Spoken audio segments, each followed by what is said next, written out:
marilah kita senantiasa bersyukur kepada Allah Subhanahu wa taala. Bersyukur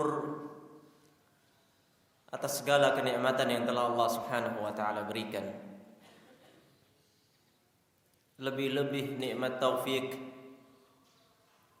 nikmat hidayah, nikmat agama Islam. Nikmat-nikmat ini yang masih Allah Subhanahu wa taala berikan kepada kita,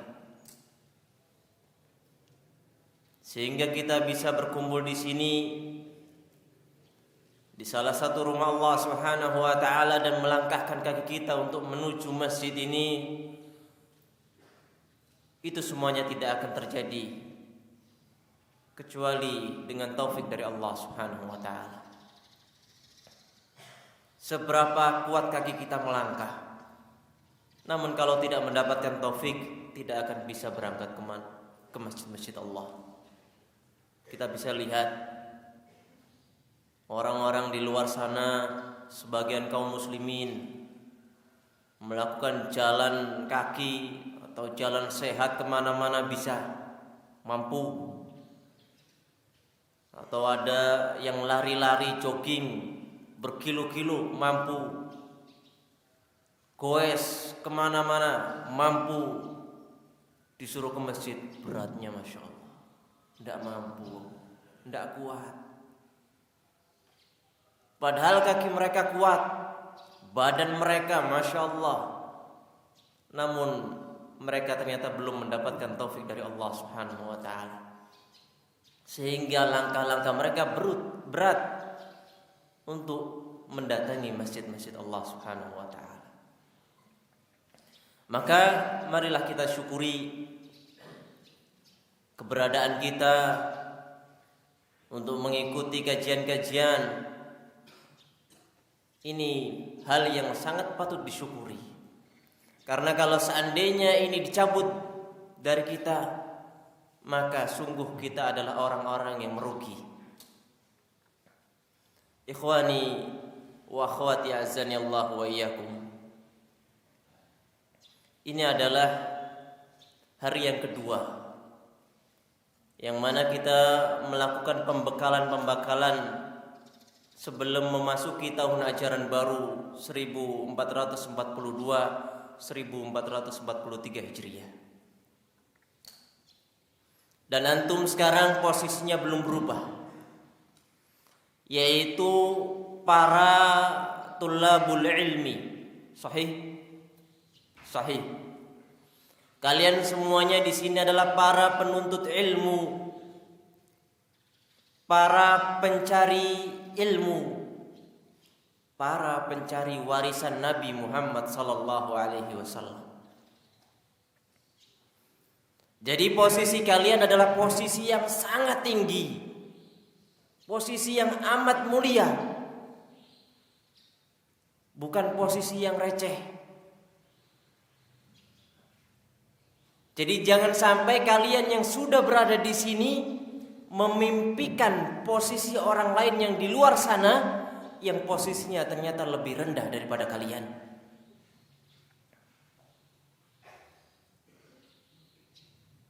Jadi antum di sini adalah posisinya tinggi, karena kalian menuntut atau mencari warisan Nabi Muhammad SAW. Jangan sampai memimpikan posisi orang lain di luar sana yang ternyata jauh lebih rendah daripada posisi kalian sekarang ini.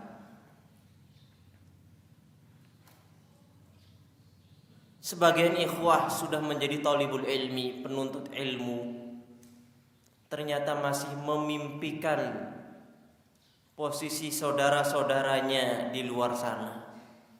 Sudah mondok di pesantren mencari ilmu syar'i, ternyata melihat temannya di SMP, di SMA bergelimang dunia, motoran bisa kemana-mana, main terus kemana-mana bisa, handphone terus dipegangnya, perang terus terjadi. Antum memimpikan seperti itu? Atau memang siap untuk menjadi talibul ilmi? Jadi jangan sampai kalian melihat saudara-saudara kalian yang sekolah umum, ya, sebagian ikhwah masih memimpikan yang seperti itu. Kalian sudah amat mulia posisinya, jangan memimpikan yang seperti itu. Ikhwani wa akhwati azani Allah wa iyyakum. Warisan Nabi Muhammad sallallahu alaihi wasallam yang kalian tuntut, yang kalian cari, ternyata adalah sebuah pondasi yang memang harus dimulai dengan itu. Dan dengan ilmulah kalian akan mengenal Allah Subhanahu wa taala. Kalian akan mengenal Rabb kalian. Allah Subhanahu wa taala berfirman, "Fa'lam annahu la ilaha illallah wastaghfir li dzambik." Allah Subhanahu wa taala berfirman, "Fa'lam," ketahuilah, ilmuilah, annahu la ilaha illallah, bahwasannya tidak ada sesembahan yang berhak disembah melainkan Allah Subhanahu wa taala. Jadi ilmu adalah sesuatu yang memang seorang muslim harus memulai dengannya. Karena dengan ilmu tadi seseorang akan mengenal Rabbnya, yaitu Allah Subhanahu wa taala. Tanpa ilmu tidak mungkin seorang mengenal Allah Subhanahu wa taala. Dan ternyata ilmu juga yang selalu diminta oleh Nabi sallallahu alaihi wasallam selepas salat fajar. Karena beliau selalu berdoa setiap salat subuh, selesai salat subuh, Allahumma inni as'aluka ilman nafi'a wa rizqan tayyiba wa amalan mutaqabbala. Dalam riwayat yang lain, wa amalan salihah. Antum sudah doa dengan doa ini? Belum atau sudah? Belum. Subhanallah. Katanya para penuntut ilmu.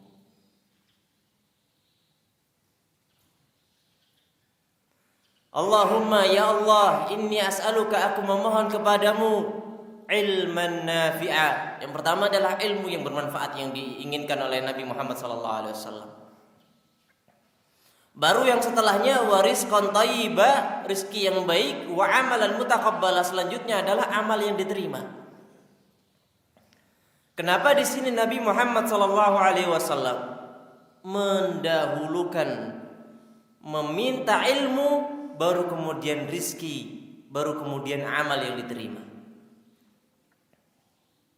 Jawabannya adalah karena dengan ilmu, ya. Karena dengan ilmu seseorang itu baru bisa membedakan mana rizki yang baik, mana yang bukan baik.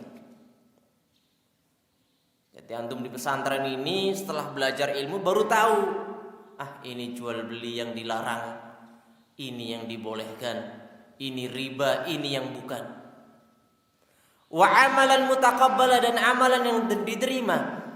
Dengan ilmu pula kalian bisa berbuat amalan yang amalannya memenuhi syarat-syaratnya, memenuhi rukun-rukunnya, memenuhi kewajiban-kewajiban di dalamnya, sesuai niatnya, sesuai apa yang dicontohkan oleh Nabi Muhammad SAW, sehingga akhirnya amalan itu diterima oleh Allah Subhanahu wa taala. Itu semuanya tidak mungkin kecuali dengan ilmu.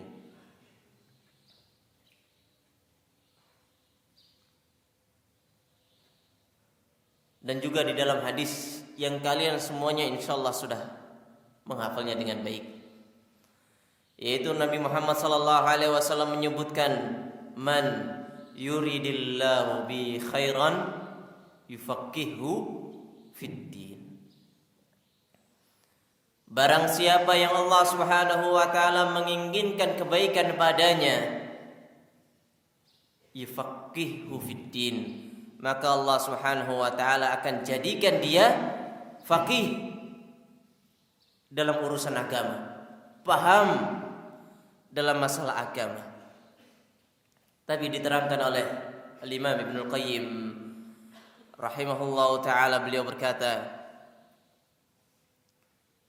wa hadza idza urida bil fiqhi al-ilmul al-mustalzimu lil amal, wa amma in urida bihi mujarradul ilmi fala yadullu ala anna man faqaha fid dini faqad urida bihi khaira. Dan yang dimaksudkan faqih dalam agama yang disebutkan dalam hadis Nabi Muhammad SAW, kata Ibnul Qayyim rahimahullah ta'ala, adalah orang yang faqih, yang mengilmui, yang berbuah amalan. Jadi man yuridillahu bi khairan yufaqihu fid din. Al-fiqh di sini adalah al-ilmu al-mustalzim lil amal, ilmu yang berkonsekuensi amalan, yang membuahkan amalan, bukan sembarang ilmu saja. Karena apa? Karena kita tahu ternyata di sana ada hadis yang menyebutkan bahwasannya seorang alim atau seorang qari, mereka ternyata termasuk orang-orang yang pertama disiksa ke dalam api neraka, dimasukkan ke dalam api neraka. Karena apa? Karena mereka menuntut ilmunya atau menuntut ilmu bacaan Al-Qur'annya hanya untuk dikatakan alim, hanya untuk dikatakan qari. Hanya sebatas itu, tidak membuahkan amalan. Makanya Ibnu Qayyim rahimahullah menjelaskan bahwasanya yang dimaksud al-fiqh di sini adalah al-ilmu al-mustalzim lil amal, ilmu yang membuahkan amalan. Kalau sekedar orang berilmu, banyak orang berilmu. Namun kalau berilmu sekaligus mengamalkan, ini yang sedikit. Ini yang sedikit. Bahkan yang kita perhatikan di pesantren kita ini, baik di marhalah MTS ataupun marhalah MTI Ali, itu semakin berilmu amalannya sepertinya semakin berkurang. Tatkala masuk pertama kali kelas i'dad, masya Allah, sof pertama nggak pernah lepas, ya. Sof pertama, sof kedua itu anak-anak i'dad. Kelas 1 mundur, geseran sedikit, gitu ya. Kelas 2 munduran dikit di belakang-belakang tiang itu. Kelas 3 lebih mundur lagi. Seperti itu. Ini yang kebanyakan terjadi. Ini masih menjadi PR kita bersama. Ya. Di MTI Ali pun ya sama saja. Masih awal masuk MTI 1, soft pertama sama. MTI 2, soft kedua. Ali 1 berarti soft berapa? Soft ketiga ya? Soft ketiga. Ali 2 selanjutnya pengabdian masbuk. Karena pengabdiannya ngatur dulu santri yang lain. Kan jadi musyrif biasanya ya. Yang lain dipastikan sudah ke masjid dulu, baru berangkat ke masjid, kan seperti itu. Bukan terlambat sengaja, insyaallah. Dan ini masih menjadi PR.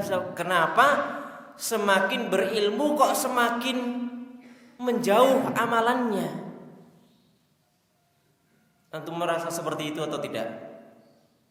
Tidak. Semakin berilmu semakin beramal.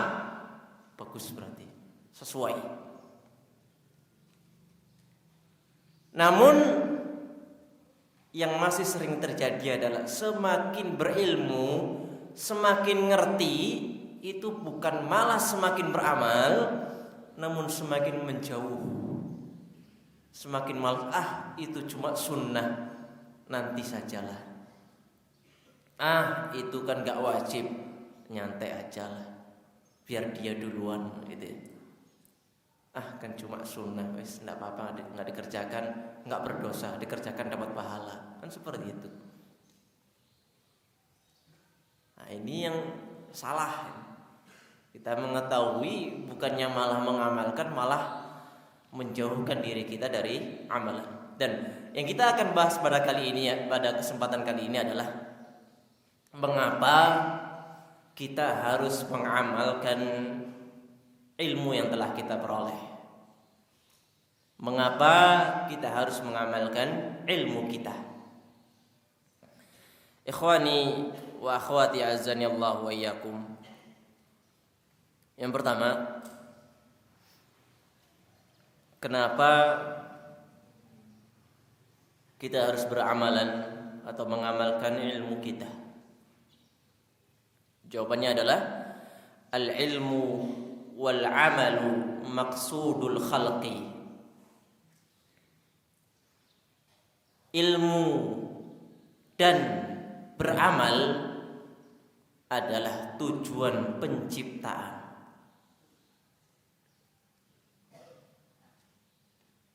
Jadi tujuan penciptaan itu dua. Allah Subhanahu wa taala menciptakan makhluknya, tujuannya adalah dua. Yang pertama itu adalah al-ilmu, mengilmui. Yang kedua adalah al-amalu, mengamalkan. Allah Subhanahu wa taala berfirman, Allahul ladzi khalaqa sab'a samawatin wa minal ardi mislahun yatanazzalul amru bainahunna lita'lamu annallaha ala kulli syai'in qadir. Ini yang pertama. Ini dalil yang menunjukkan bahwasannya tujuan penciptaan Allah Subhanahu wa taala makhluknya adalah untuk li ta'lamu annallaha ala kulli syai'in qadir. Agar kalian mengilmui, agar kalian mengetahui bahwasannya Allah Subhanahu wa taala adalah Maha mampu atas segala sesuatu. Wa annallaha qad ahata bikulli syai'in ilma. Dan Allah Subhanahu wa taala Maha mengetahui segala sesuatu. Ini yang pertama. Tujuan penciptaan adalah agar kita mengilmui, agar kita mengenal Allah Subhanahu wa taala. Li ta'lamu annallaha ala kulli syai'in qadir. Yang kedua, tujuan penciptaan adalah berupa amalan, adalah firman Allah Subhanahu wa taala, "Wa ma khalaqatul jinna wal insa illa liya'budun." Dan tidaklah aku ciptakan jin dan manusia melainkan untuk beribadah kepadaku, kata Allah Subhanahu wa taala. Ini dalil yang menunjukkan bahwasannya dan ibadah itu amalan. Ya, ibadah itu termasuk di dalamnya adalah amalan. Salat, zakat, puasa itu semuanya amalan. Dan amalan-amalan tersebut itu ternyata termasuk dari tujuan penciptaan Allah Subhanahu wa taala makhluknya. Jadi Allah Subhanahu wa taala menciptakan makhluk tadi tujuannya apa? Satu, untuk mengenal Allah.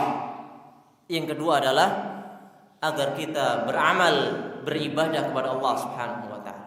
Jadi jangan dipisah. Jangan cuman berilmu tok, enggak mau beramal. Jangan pula beramal tok, enggak mau berilmu. Kalau berilmu tok enggak mau beramal seperti siapa? Yahud. Kalau beramal tok enggak mau berilmu seperti siapa? Nasrani.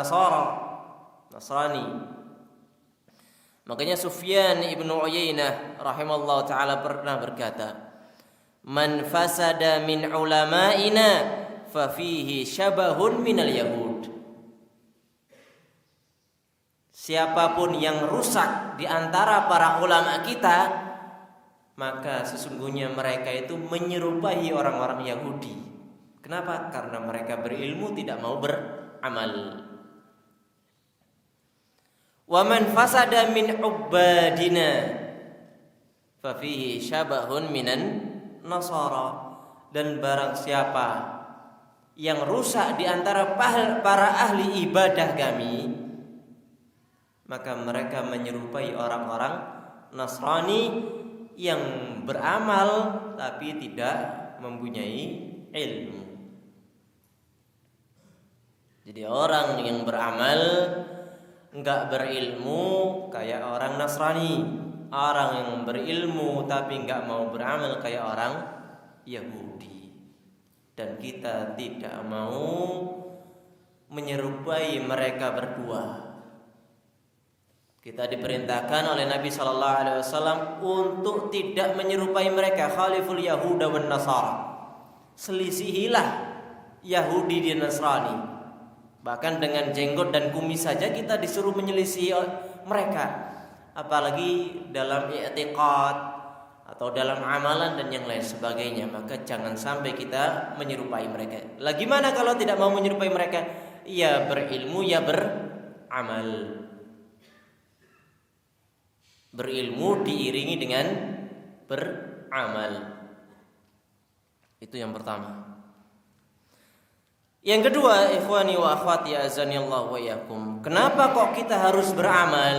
Atau kenapa kita harus mengamalkan ilmu kita? Jawabannya adalah al-'abdu mas'ulun an ilmihi mada 'amila bihi. Al-'abdu mas'ulun an ilmihi mada 'amila bihi. Karena seorang hamba itu akan ditanya tentang ilmunya, apa saja yang sudah diamalkan dari ilmu tersebut.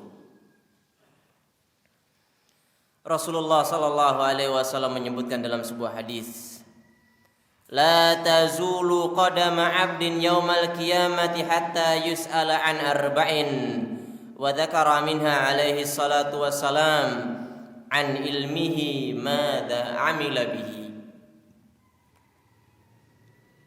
Nanti di hari kiamat, di akhirat kelak, tidaklah bergeser kaki seorang hamba sehingga nanti dia ditanya tentang 4 perkara. Dan salah satu dari 4 perkara yang disebutkan oleh Nabi sallallahu alaihi wasallam adalah an ilmihi madza 'amila bihi. Ditanya tentang ilmunya, amalan apa saja yang sudah ia perbuat. Jadi ilmunya nanti ditanya.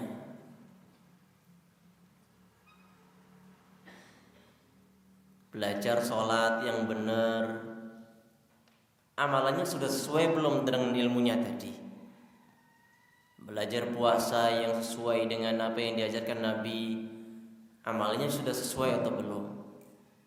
Belajar ini, itu, dan yang lain sebagainya, belajar adab dan yang lain sebagainya, amalannya sudah sesuai atau belum? Nah, ini harus diperhatikan, karena itu akan nanti ditanyakan oleh Allah Subhanahu wa ta'ala. Nanti akan ditanyakan mengenai ilmu kita, sudah diamalkan atau belum. Disebutkan juga di sebuah hadis yang dibawakan oleh Abu Darda, bahwasanya Abu Darda radhiyallahu anhu, beliau pernah berkata, jadi ini mauquf pada Abi Darda. Abu Darda radhiyallahu anhu pernah berkata, innama akhsha yaumal qiyamati an yunadiyani rabbi ala ru'usil khalaik fayaqulu ya Uwaimir madza amilta fima alimta. Seorang sahabat Abu Darda radhiyallahu taala anhu, beliau berkata, aku khawatir pada hari kiamat kelak aku dipanggil oleh Allah Subhanahu wa taala di hadapan makhluk-makhluk yang lain. Kemudian aku ditanya, wahai hamba yang kecil, ya Uwaimir, madza amilta fi ma alimta? Apa yang sudah engkau berbuat terhadap apa yang sudah engkau ilmui? Ini sahabat khawatir terhadap amal yang mereka mungkin saja belum kerjakan. Padahal kita tahu bagaimana kegigihan para sahabat Bagaimana para sahabat itu meniru Nabi Muhammad sallallahu alaihi wasallam, bahkan menginginkannya 100% sama dengan Nabi. Tidak mau meninggalkan sedikit pun perintah Nabi sallallahu alaihi wasallam. Itu saja masih mengkhawatirkan. Nanti gimana kalau ditanya sama Allah Subhanahu wa taala di hadapan makhluk-makhluk yang lain? Lalu bagaimana dengan kita yang gak ada apa-apanya dengan para sahabat? Kalau ditanya mengenai ilmu agama kita, sudah beramal sampai mana? Itu sudah dikerjakan atau belum? Kita nanti bisa jawab apa di hadapan Allah Subhanahu wa taala? Jawaban apa yang kita siapkan di depan Allah Subhanahu wa taala nanti ketika kita ditanya mengenai amalan yang telah kita berbuat terhadap ilmu yang telah kita ketahui. Oleh karena itu, ini menunjukkan betapa pentingnya beramal. Jangan sampai kita tidak mengamalkan ilmu yang telah kita ketahui. Yang ketiga, kenapa kita harus mengamalkan ilmu yang telah kita pelajari adalah wa'idun wa tahdidun liman la ya'malu bi'ilmihi. Di sana ada ancaman bagi orang yang tidak mengamalkan ilmunya. Ada ancaman bagi orang yang tidak mengamalkan ilmunya. Di sebuah ayat yang insyaallah rata-rata dari kalian sudah menghafalnya, di surat As-Saff, ya ayyuhalladzina amanu lima taquluna ma la taf'alun kabura maqtan 'indallahi an taqulu ma la taf'alun. Wahai orang-orang yang beriman, lima taquluna ma la taf'alun, kenapa kalian mengatakan sesuatu yang mana kalian belum beramal? Kabura maqtan, besar murka Allah kepada kalian, an taqulu ma la taf'alun, kalian berucap namun kalian sendiri tidak mengamalkan ucapan kalian. Ya. Kalau orang biasanya nyebutnya itu jarkoni gitu. Bisa mengajar tapi tidak bisa melakoni. Ngomong pinter tapi kalau ngamalkan enggak mau. Nyuruh jujur tapi dia sendiri apa? Bohong. Nyuruh belajar, dianya sendiri apa? Tidur dan yang lain sebagainya. Jadi ini adalah ancaman dari Allah Subhanahu wa taala, jangan sampai kita hanya pandai berbicara namun tidak pandai beramal. Jadi ucapan kita harus selaras dengan amalan kita. Jadi jangan hanya pintar bersilat lidah, pintar orientasi. Kalau disuruh ngomong pintar karena punya kecakapan dalam berbicara. Tapi kalau disuruh beramal, Masya Allah beratnya. Apalagi kalau amalan-amalannya itu menyelisihi perkataannya. Jadi tidak cukup dia tidak mengerjakan, tapi malah menyelisihi apa yang dia ucapkan. Ini berat. Bahkan Allah Subhanahu wa taala juga menyebutkan di dalam ayat Al-Qur'an, "Atamuruna an-nasa bil birri wa tansawna anfusakum wa antum tatluna al-kitab afala ta'qilun." Apakah kalian memerintahkan manusia dengan kebaikan wa tansawna anfusakum, dan kalian sendiri melupakan diri-diri kalian. Wa antum tatluna alkitab, dan kalian membaca kitab Allah Subhanahu wa taala. Afala ta'qilun, tidakkah kalian berakal? Allah Subhanahu wa taala bertanya, akal kalian kemana? Logikamu kemana? Kalian nyuruh orang baik, tapi diri kalian sendiri tidak disuruh untuk melaksanakan kebaikan. Jadi seharusnya ketika kita memerintahkan seorang kebaikan, kita harus dahulu melakukan amalan kebaikan tersebut.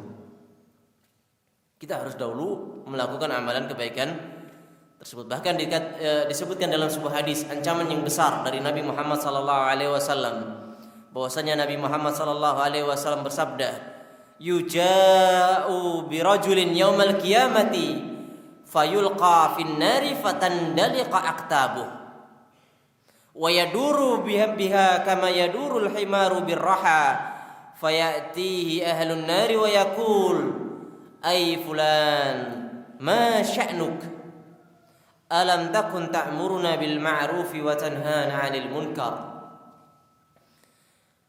qala bala kuntu amurukum bil ma'rufi wa la atih wa anhaakum 'anil munkari wa atih. Disebutkan oleh Nabi Muhammad sallallahu alaihi wasallam bahwasanya didatangkan seseorang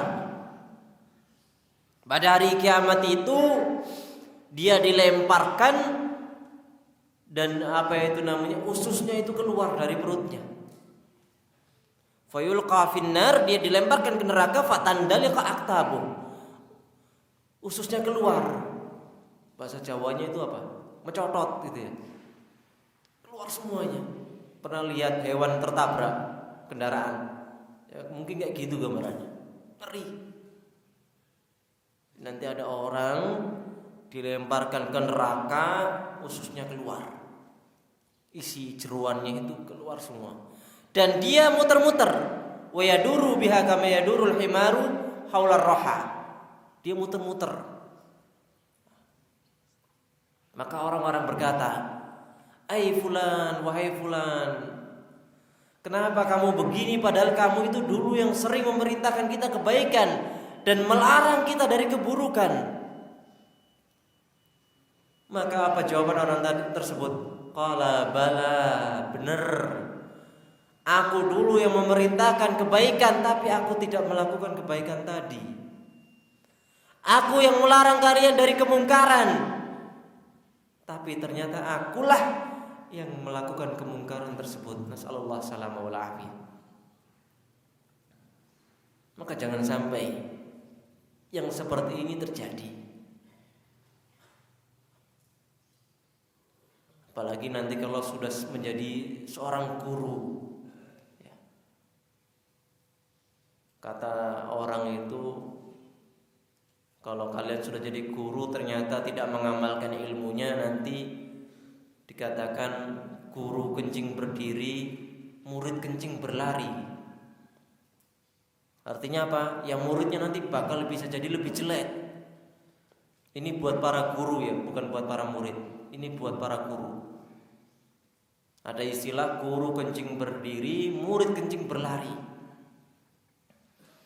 Kalau kalian sendiri tidak bisa mengamalkan kebaikan, maka nanti murid-murid kalian pun akan menjadi orang-orang yang lebih parah daripada apa yang telah kalian lakukan. Disebutkan juga di sebuah hadis bahwasanya Nabi sallallahu alaihi wasallam suatu malam ketika dalam malam Isra Mi'raj, ya. Nabi sallallahu alaihi wasallam melihat suatu kaum tuqarradu shifahum bimaqaridha min nar. Lidah-lidahnya itu dipotong pakai gunting dari api. Jadi gunting api buat motong lidah-lidahnya. Maka Nabi sallallahu alaihi wasallam bertanya, "Man haula?" Mereka itu siapa kok dipotongi lidah-lidahnya? Maka mereka berkata, haula'i khataba'u min ummatik ya'muruna an-nasa bil birri wa yansawna anfusahum wa hum yatluna al-kitaba afala ya'qilun. Maka mereka berkata, orang-orang yang dipotong lidahnya dengan gunting dari besi adalah ahli khutbah dari umatmu, wahai Nabi Muhammad. Mereka pintar khutbahnya, jago ya. Tapi mereka melupakan diri mereka dalam melakukan amalan. Pintar mengajar orang lain tapi tidak mengajar dirinya sendiri untuk melaksanakan kebaikan. Jadi jangan sampai kita masuk dari apa yang diancam oleh Allah Subhanahu wa taala dan diancam oleh Nabi Muhammad sallallahu alaihi wasallam. Nasallallahu salamah wal afiyah. Yang selanjutnya, yang keempat adalah al-amalu sababun lidukhulil jannah. Amalan itu penyebab seorang masuk surganya Allah Subhanahu wa taala. Allah Subhanahu wa taala berfirman, "Walladzina amanu wa 'amilus shalihat ulaika ashabul jannati hum fiha khalidun." Siapa yang masuk surga tadi? Alladzina amanu, yang berilmu, itu yang pertama. Yang kedua adalah apa? Wa 'amilus shalihat, yang beramal. Jadi enggak cukup berilmu tok, ya harus berilmu ya juga beramal, baru mereka berhak mendapatkan surganya Allah Subhanahu wa taala. Di ayat-ayat yang banyak disebutkan oleh Allah Subhanahu wa taala, di antaranya mungkin wa nudu antilkumul jannah uristumuha bima kuntum ta'malun. Jadi surga itu uristumuha, aku wariskan, kata Allah Subhanahu wa taala, kepada kalian bima kuntum ta'malun, dengan sebab apa yang telah kalian perbuat. Jadi kalau kalian masuk surga ya harus beramal, enggak sekedar berilmu tok, enggak sekedar berilmu saja.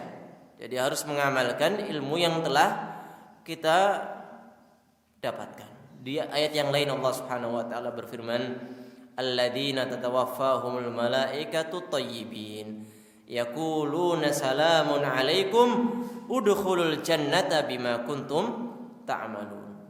Para malaikat berkata kepada orang-orang yang mau masuk surga, salamun alaikum, keselamatan kepada kalian. Udkhulul jannah, masuklah kalian ke surga, monggo masuk surga. Masuk surganya kenapa? Sebabnya apa? Bima kuntum ta'malun, dengan sebab amalan-amalan kalian. Jadi enggak cukup berilmu saja, harus ilmu yang membuahkan amal, harus ilmu yang berbuah amalan. Dan juga ayat-ayat yang lain yang banyak. Yang kelima adalah kenapa kita harus beramal? Musara'atus salaf radhiyallahu anhum lil amali bil ilmi.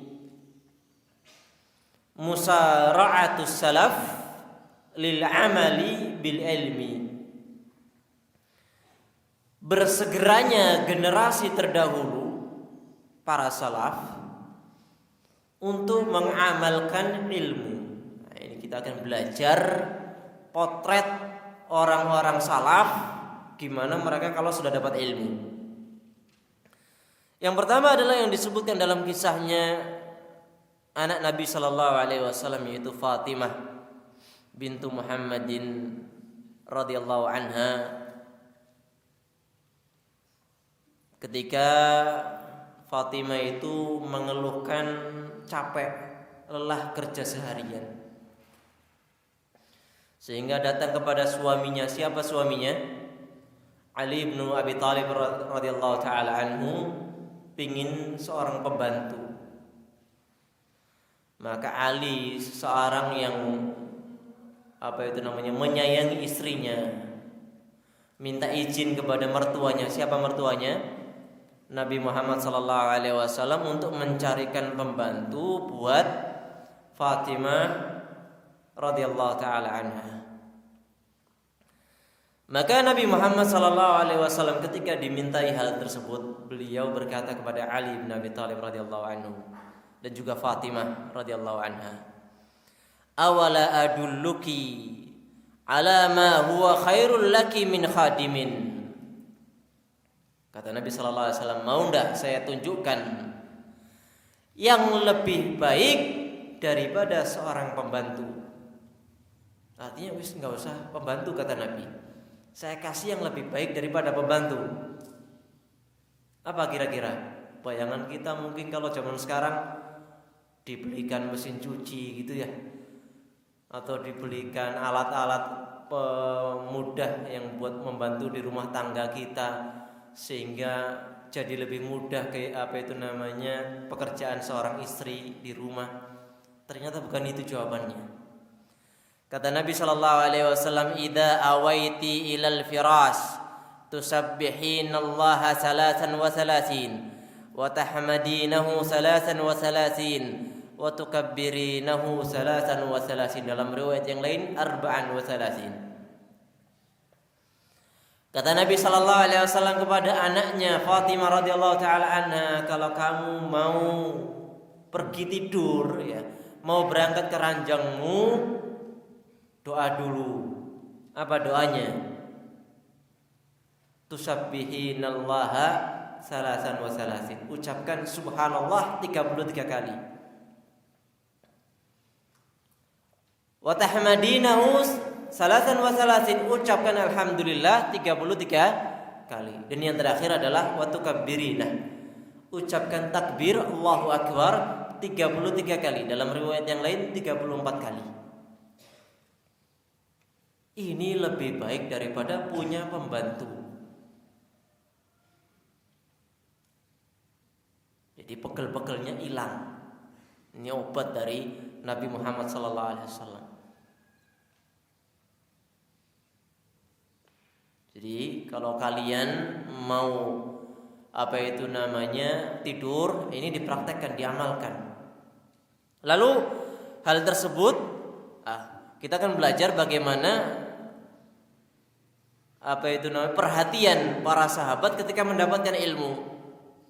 Maka Ali radhiyallahu taala anhu mengatakan, "Fama taraktuha mundu sami'tuha min Rasulillah sallallahu alaihi wasallam." Zikir-zikir tadi yang diajarkan oleh Nabi sallallahu alaihi wasallam, kata Ali radhiyallahu taala anhu, tidak pernah aku tinggalkan sama sekali setelah aku mendapatkan ilmu tersebut dari Nabi sallallahu alaihi wasallam. Masya Allah. Jadi zikir tadi nggak pernah ditinggalkan sama sekali. Bahkan ada yang menanyakan hal tersebut kepada Ali radhiyallahu anhu, wala lailatas Siffin, bahkan pada waktu malam perang Siffin. Perang Siffin itu perang antara siapa? Antara Ali dengan Muawiyah radhiyallahu anhu. Bahkan pada malam Siffin kamu masih membaca ini, wahai Ali radhiyallahu anhu, wala lailatas Siffin. Bahkan pun malam Siffin beliau tetap membaca. Di saat yang genting pun ternyata beliau tidak melupakan apa yang diajarkan oleh Nabi Muhammad SAW kepadanya. Dan ini harusnya kita tiru, kita contoh. Dan disebutkan di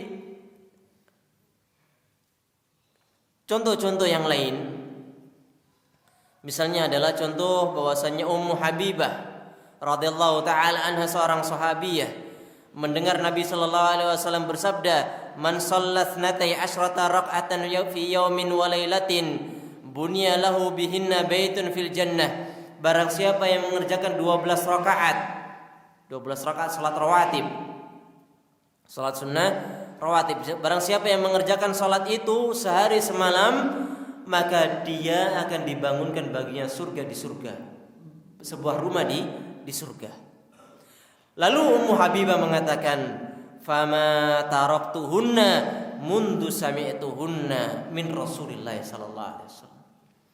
Aku tidak pernah meninggalkan salat 12 rakaat tadi setelah aku mendengarnya dari Nabi Muhammad sallallahu alaihi wasallam.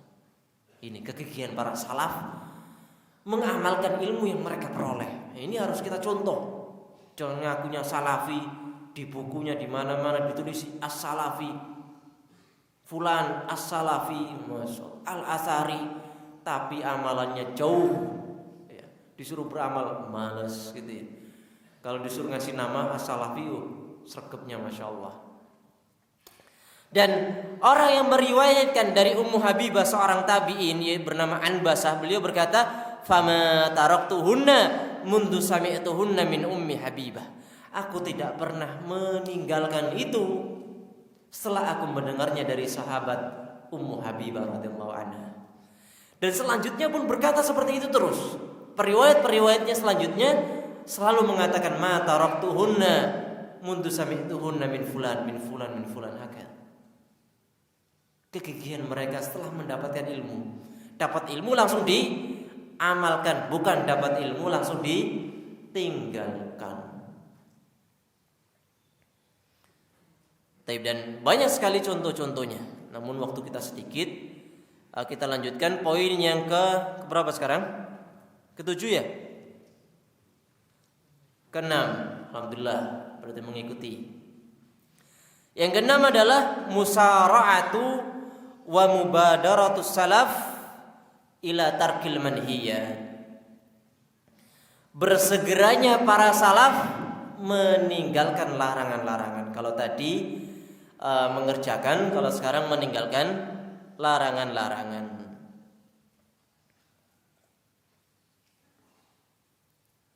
Contohnya adalah Nabi Shallallahu Alaihi Wasallam pernah bersabda, Innallaha yanhaakum an tahlifu bi abaikum. Sesungguhnya Allah Subhanahu wa taala melarang kalian bersumpah atas nama bapak kalian. Jadi kalau orang zaman jahiliyah dulu banyak yang bersumpah dengan nama bapaknya, demi nama bapaknya disebutkan seperti itu. Maka sahabat Umar radhiyallahu anhu beliau berkata, "Fa wallahi ma halaftu biha mundu sami'tu an-nabiyya sallallahu alaihi wasallam dakiran wala athira." Demi Allah, aku tidak pernah lagi bersumpah dengan nama bapakku setelah aku mendengarnya dari Nabi Muhammad sallallahu alaihi wasallam. Baik aku menyebutkan itu dari diri saya sendiri ataupun aku menceritakannya sumpah tersebut dari riwayat orang lain. Jadi enggak pernah lagi bersumpah atas nama Nabi, baik atas nama bapak sendiri ataupun menceritakan sumpah orang lain. Nah, ini. Kalau sudah dilarang sudah ditinggalkan. Kalau sudah dilarang ditinggalkan. Bahkan ada cerita disebutkan di sini, ada orang yang sering bersumpah dengan nama Nabi, demi Nabi Muhammad, dan ini sering kita dapati di Indonesia, demi Rasulullah. Ini nggak boleh. Ini tidak diperbolehkan. Bersumpah atas nama Allah Subhanahu wa taala saja. Jadi kalau mau bersumpah demi ya demi Allah saja. Wallahi tallahi billahi itu saja. Tapi ada orang yang bersumpahnya itu seringnya bersumpah dengan nama Nabi, wan Nabi, demi Nabi. Maka ada orang yang menasehatinya, ditegur, dinasehati terus sampai suatu saat dia sadar tidak boleh lagi bersumpah dengan nama Nabi Muhammad SAW. Dan setelah dia sadar, dia ingin mentakkid, dia ingin mengkuatkan bahwasanya dia benar-benar bertaubat. Tapi dia malah mengatakan wan nabi lan ahlifa bin nabi ba'dal yaum. Jadi dia tadi kan bertaubat ya, enggak mau bersumpah dengan nama Nabi lagi. Dan taubatnya tadi ingin ia ungkapkan dengan sumpah juga. Tapi sumpahnya ternyata apa? Wan nabi lan ahlifa bin nabi ba'dal yaum. Demi Nabi. Nah ini sering karena kebiasaan. Dia bersumpah, pengen bertaubat dari bersumpah atas nama Nabi, tapi sumpahnya pakai atas nama Nabi Muhammad SAW. Dan juga cerita-cerita yang banyak sekali bagaimana potret salaf ketika mereka dilarang oleh Nabi Muhammad SAW. Ketika dilarang khamr misalnya, maka para sahabat langsung membuang khamar-khamar tadi. para sahabat langsung membuang khamar-khamar tadi. Bahkan ada seseorang yang memakai cincin emas. Seorang sahabat pakai cincin emas. Maka Nabi sallallahu alaihi wasallam langsung mencabut cincin emas tadi dari tangan sahabat tadi dan langsung membuangnya. Dicabut, dibuang. Emas dibuang gitu ya. Kalau kita kan eman-eman. Tapi Nabi sallallahu alaihi wasallam enggak, diambil, dibuang, dilemparkan gitu aja. Lalu berkata, "Ya'midu ahadukum ila jamratin min nar fayaj'aluha fi yadihi." Seseorang di antara kalian itu menyengaja menaruh batu neraka di tangannya dan meletakkannya di tangannya, karena kaum muslimin dilarang untuk pakai cincin dari emas, ya, dilarang menggunakan cincin dari emas. Dan ada seseorang yang mengaji hal tersebut, Nabi SAW marah, ngambil langsung dibuang. Maka setelah itu Nabi SAW pergi. Orang yang diambil cincinnya tadi, dia ada orang yang mengatakan kepadanya, khud khatamak intafi bihi. Ambil lagi cincinmu, kamu ambil manfaat, dijual kayak atau diapain gitu ya. Maka sahabat ini berkata, la wallahi la akhuduhu abadan wa qad tarahahu Rasulullah sallallahu alaihi wasallam. Tidak mungkin, demi Allah, aku tidak akan mengambil cincin tersebut setelah Nabi sallallahu alaihi wasallam melemparkannya. Ini sahabat Nabi. Kalau sudah dilarang, ya sudah, gak mau sama sekali. Nggak pakai eman-eman emas 1 gram 1 juta kan gitu ya, nggak pakai. Sudah dilempar Nabi, sudah, saya nggak mau menyentuhnya lagi. Masya Allah. Ini potret para salaf, potret para sahabat Nabi Sallallahu Alaihi Wasallam. Bagaimana kegigihan mereka ketika diperintahkan langsung dikerjakan, ketika dilarang langsung ditinggalkan. Jadi mereka langsung mengamalkan terhadap ilmu yang mereka peroleh. Dan masih banyak lagi poin-poin. Salah satunya yang ketujuh adalah al-amalu sababun li sabatil ilmi wa rusukhihi. Amalan itu penyebab ilmu itu menetap dalam hati seseorang, menetap di dalam jiwa seseorang, kokoh. Jadi amalan itu mengokohkan ilmu. Amalan itu mengokohkan ilmu. Disebutkan oleh Abu Darda bahwasanya beliau berkata, innaka lan takuna aliman hatta takuna muta'alliman wa lan takuna muta'alliman hatta takuna amilan bima ta'allamta.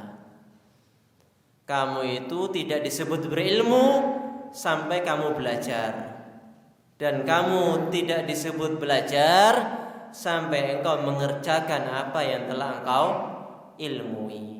Jadi beramal itu adalah penyebab kokohnya keilmuan kita.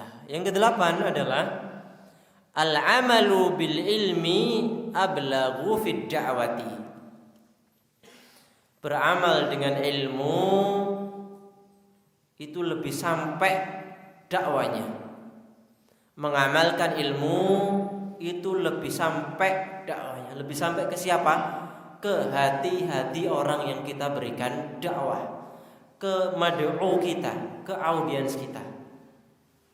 Jadi kalau kalian pengen berdakwah, enggak harus duduk di tempat kajian-kajian seperti ini, enggak harus berdiri di mimbar-mimbar kosong. Tapi yang paling utama adalah kalian berdakwah dengan amalan kalian. Ketika di rumah terutama, sholatnya yang rajin ke masjid, puasanya yang rajin, omongannya yang bagus, omongannya yang islami, bukan omongan yang amburadul atau omongan yang hewani gitu ya. Kemudian pakaiannya itu yang sopan, jangan pakaian yang berandalan, apalagi pakaian-pakaian yang orang-orang yang tidak beragama ya. Pakaian yang perkataannya perkataan masya Allah, perkataan-perkataan mungkin kekufuran dan yang lain sebagainya, membagikan sesuatu yang haram, gambarnya misalnya botol bir, gambarnya apa, atau mendem atau apa. Nah, ini tidak boleh ini. Antum harus paling utama adalah beramal atau mengamalkan ilmu kalian, sehingga dengan itu saja itu sudah menjadikan orang terdakwai tanpa antum harus berkata di hadapan orang lain. Yang kesembilan adalah meminta kepada Allah Subhanahu wa taala agar dimudahkan untuk su'alullahi al-i'anata 'alal 'amali bil ilmi. Su'alullahi al-i'anata 'alal 'amali bil ilmi. Meminta Allah agar ditolong untuk beramalan terhadap ilmu yang kita miliki, yaitu berdoa kepada Allah. Contohnya apa yang diajarkan oleh Nabi sallallahu alaihi wasallam, Allahumma inni as'aluka ilman nafi'an wa rizqan thayyiban wa 'amalan mutaqabbala. Atau doa yang diajarkan Nabi sallallahu alaihi wasallam kepada Muadz bin Jabal radhiyallahu taala anhu di setiap ujung salat, berdoa Allahumma a'inni 'ala dzikrik wa syukrik wa husni ibadatik. Yang terakhir adalah kenapa kita harus beramal? Karena dhammun man la yastaghillu bil ilmi. Dhammun man la yastaghillu bil ilmi. Celaan bagi orang dhammun man la yastaghillu bil amal. Celaan bagi orang yang tidak menyibukkan dengan amalan. Celaan bagi orang yang tidak menyibukkan dengan amalan. Jadi harus diamalkan. Ibaratnya kalau harta itu harus dizakati, ya, maka ilmu itu harus pula dikeluarkan. Nah, dikeluarkan dengan apa? Dengan diamalkan. Dengan diamalkan. Mungkin itu saja yang bisa kita sampaikan. Ada 10 poin ya. Kenapa kita harus mengamalkan ilmu kita, dan yang mungkin membutuhkan penjelasan yang lebih bisa dibaca kitabnya Syekh Abdul Razak Ibn Abdul Muhsin Al-Abbad dengan judul Samaratul Ilmi Al-Amal. Jadi yang kita bahas pada kesempatan kali ini adalah kitabnya Syekh Abdul Razak Ibn Abdul Muhsin Al-Badr, yaitu Samaratul Ilmi Al-Amalu. Bisa dibaca sendiri, ada masih panjang tapi kita ringkas di sini karena sempitnya waktu kita. Semoga Allah Subhanahu wa taala memberikan keberkahan kepada ilmu kita dan memudahkan kita dalam menjalankan atau mempraktekkan atas ilmu yang kita pelajari, meskipun itu sedikit ya. Yang sedikit itulah yang harus kita sering ulang-ulang sehingga ilmu kita menjadi kokoh dan Allah Subhanahu wa taala memberikan keberkahan terhadap ilmu kita semuanya. Kita akhiri dengan doa kafaratul majlis. Subhanakallahumma wa bihamdika asyhadu an la ilaha illa anta astaghfiruka wa atubu ilaik. Sallallahu ala nabiyyina Muhammadin wa ala alihi washabbihi wasallam. Akhiru da'wa ya alhamdulillahi rabbil alamin. Assalamualaikum warahmatullahi wabarakatuh.